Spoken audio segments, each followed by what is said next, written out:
pleasure to introduce our final senator, and that is Senator John Costello. Through this whole week, John has just been a really great example of servant leadership, always willing to do anything, and that's really reflected, I think, in his winning this election. So please welcome Senator Costello.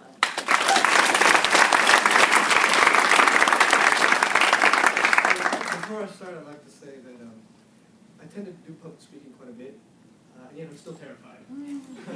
So it's just a disclaimer. But have you ever felt called to do something or to say something?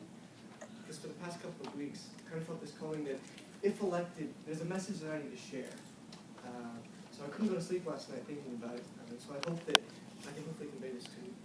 But throughout the week, I ran on the campaign slogan, make a difference, make a difference, be a change.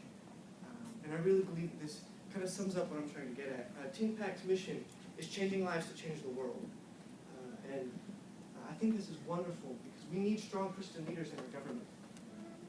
But I believe that the problem with America is not in this building, or any other state capital, or the federal capital of Washington. But if you exit the four walls of this building, you found the problem. There's a statistic that I heard 2 weeks ago that rocked me to the core.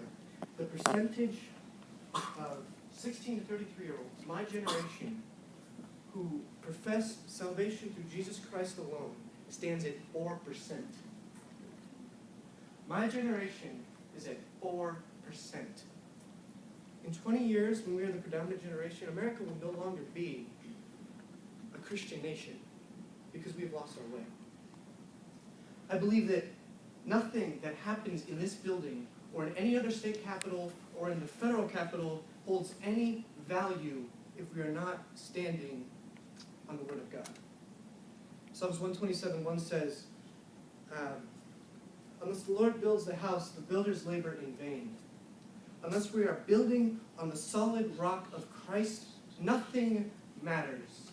No laws for abortion or homosexuality or any social issue matter if we don't care about God. I believe that religious freedom here in America has done more to restrict the spread of Christianity than any persecution in the history of the church, because it has introduced apathy into our Christianity. We are too scared of offending our neighbors to share the gospel with them.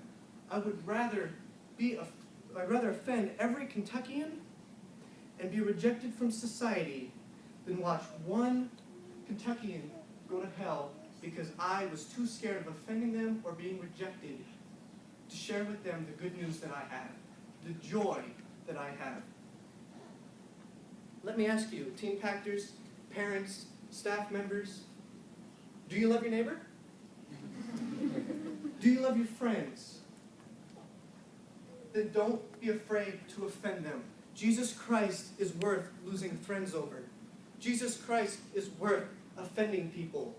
Jesus Christ is worth it because he has set us free. Free to be rejected.